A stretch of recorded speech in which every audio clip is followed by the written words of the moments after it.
The hardest I've ever laughed at a stand-up show, probably, was I went to see Ross Noble about 5 or 6 years ago, and I've seen him many times over the years. But something happened, something really weird happened in the gig, which was that there was a reference to AIDS, right? And somebody laughed or cheered or something, and he picked up on this because this is what he does. He interacts with the audience a lot, so he picked up on this, and you know, obviously, sort of actually a lot of what he does is about negotiating the edge of what's acceptable. But he started picking up on this because obviously it's a weird thing to do. Why would you laugh or cheer a horrific illness? But then that escalated because every time he said the word, this guy would then do it more, to the point where the entire audience became involved. So it's hard to remember exactly how this happened, but every time he said the word AIDS, it got to the point where everybody was going, "Hey!" Right? It's horrific. But it's about liberation. It's about going, well, okay, that is a terrible, terrible illness. But what if for a moment we forget how horrible it is? What if for a moment we forget how upset we are about it, how uptight we are about it, and just laugh at the absurdity of the situation? And it got to the point where he was literally singing "Kumbaya, my lord, I've got," and then everybody shouts AIDS, right? And I remember distinctly, I was with some other people and they were laughing, and just, I was looking around, everybody was like, you know, I mean, cliches, wiping away tears. And I remember hurting with sort of the effort of laughing, and that feeling of uncontrol, of total uncontrol. Like like any internal sensors that might have been there were turned off. And I remember coming out afterwards, and because I know Ross a little bit, and afterwards and sort of saying to him, "God, you know, what happened there?" And then I can't remember whether this was what something we said at the time, but how that could be turned into one of the most monstering tabloid shock horror stories. Sick comedian laughs at AIDS kind of thing. But it wasn't anything to do with AIDS, really. Not to do with AIDS as a kind of, as something that real people suffer from. It was to do with taboo and the release of taboo and the temporary removal of taboo and the playing with the idea of taboo. That's what it was about, and that's why it was so funny. Yeah, like I remember right, one time when Joe was teeny, he was about that long, no longer, and he's lying like that, and I'm changing his nappy.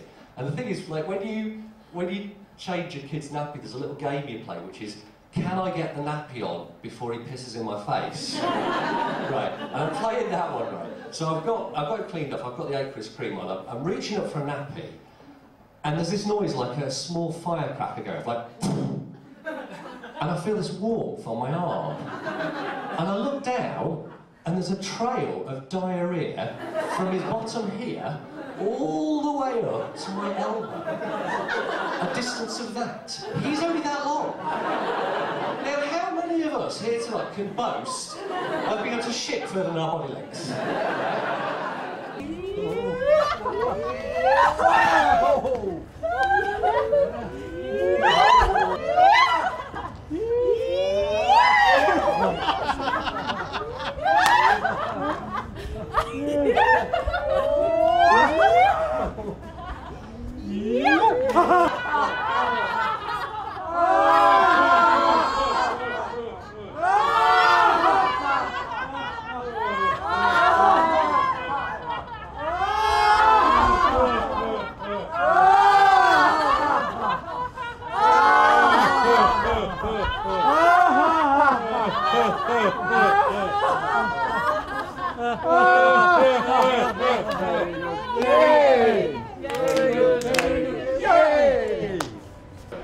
And in this state, actually, you don't care what is happening around. You are just on your own. Yes. I think that all the barriers, everything just disappears, and you are just in that. There's no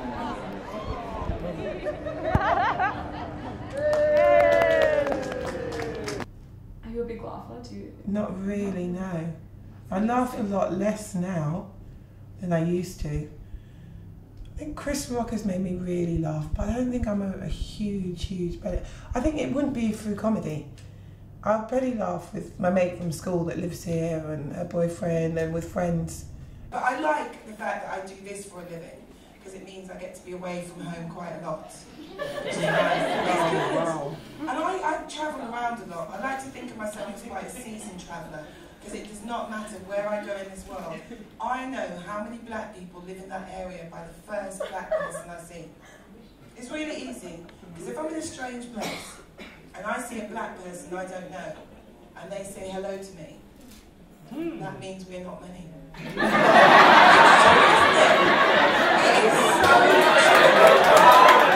Yeah, my first Edinburgh show is called Misfit because I didn't think I belonged anywhere I'd been sort of in my life. I just kept sort of rubbing, you know, just standing out or, you know, not really agreeing with the majority of people. So I think, yeah, it definitely helps. And I think Bill Hicks had spoken about that as well and said you have to be slightly off in some kind of way. Freud wrote about his famous work, Jokes in their Relation to the Unconscious, talks about humour as a form of return of the repressed, you know, that you use, what his terms, hostile tendentious jokes and obscene tendentious jokes as a way of dealing with impulses which have to be repressed through sort of societal conditioning or whatever. But he also wrote a really interesting piece called Humour, and one of the things he talks about is essentially gallows humour, and it's the idea of actually humour being used to escape the truth. You know, it's the person going to be hung and makes a joke to the hangman, because it's Freud's theory is it's a temporary relief from reality, like a temporary break from reality. So for a moment you can sort of forget the stress and trauma. Some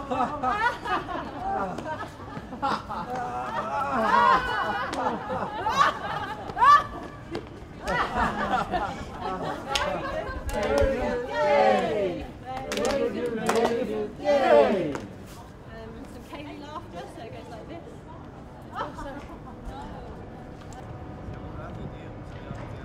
I just want enormous green cucumber! Yeah!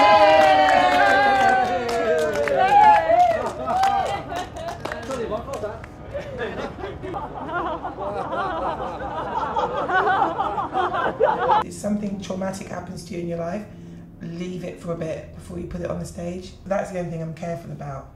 Do you have any examples of things like that you've used as material that... I've used domestic violence. Yeah? Yeah, guy attacking me with a knife. I've got jokes about that. But that took a lot of working around and actually just got cut down right to the very, very simple. Because even though it's your pain, like a lot of people relate to it.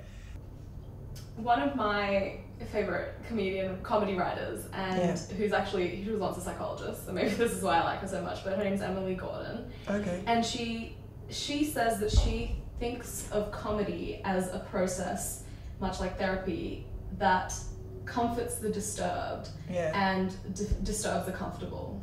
Yeah, well, that's what do you quote. think about that? Yeah. I can see what she's saying in that as well. Definitely the disturbing the comfortable. Because I got to gig, I did a small tour around Holland. I thought this is going to be amazing. Because it's Holland, isn't it? The guy, one was dressed as Santa Claus / Father Christmas, and the other guy was in blackface. You know blackface, which you're not supposed to do anymore, right? The proper full-on, boot polish, big red lips.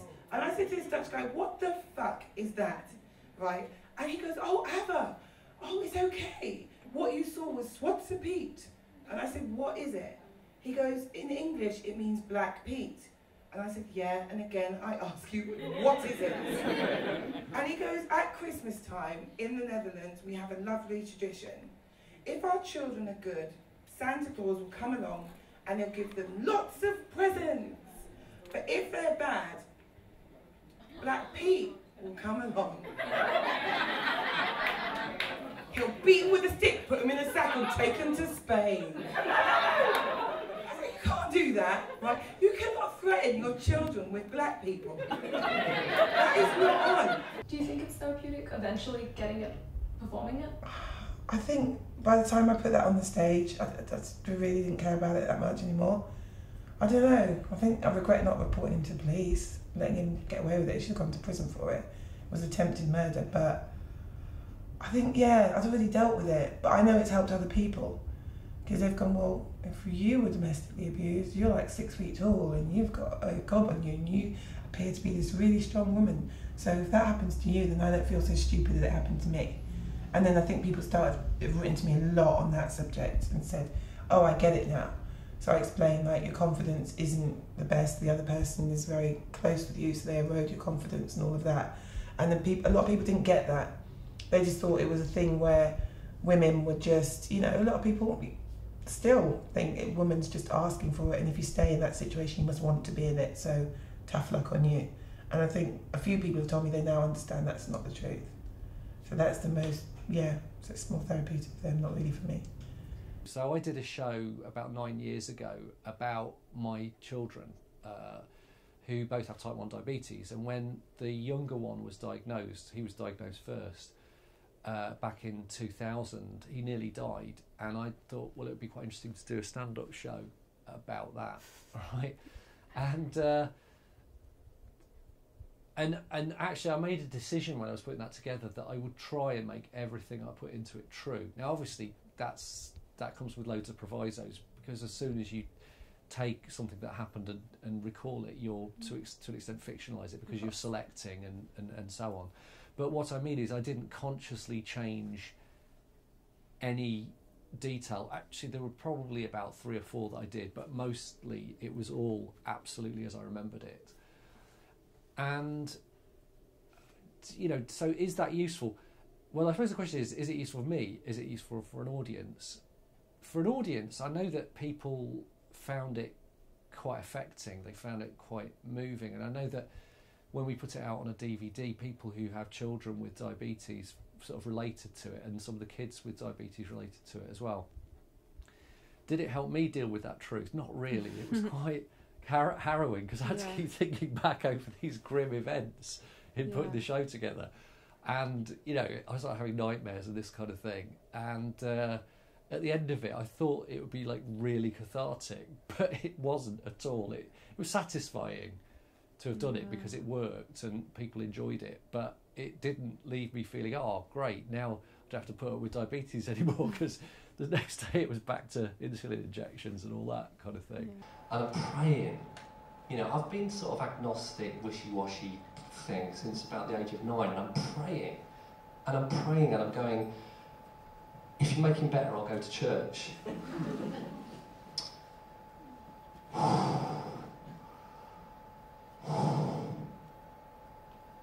It's not the funniest bit of the show, is it?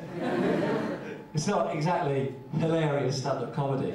But the thing is, don't get too hell, because you know he survives, right?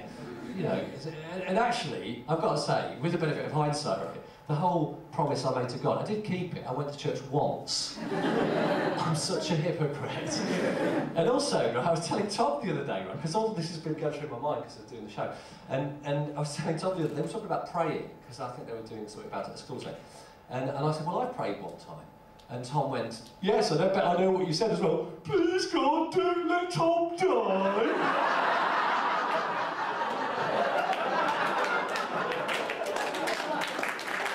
There is a thing that you, by laughing about something that was once traumatic, there is a sort of symbolic beating of that thing, if you know what I mean. You're beating it because you're sort of showing, look, I can be amused about this.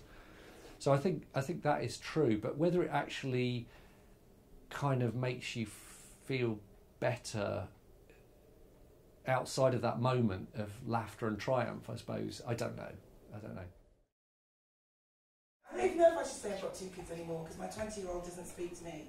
She hasn't spoken to me for about 18 months now, and I'll be honest with you, it's fucking great. I thought, okay, my daughter's not speaking to me because of jokes that I've made, and maybe I do need to have a think about that. And I thought, what can I do to address that situation?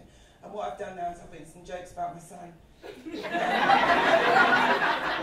hope he'll also stop speaking to me and finally be free.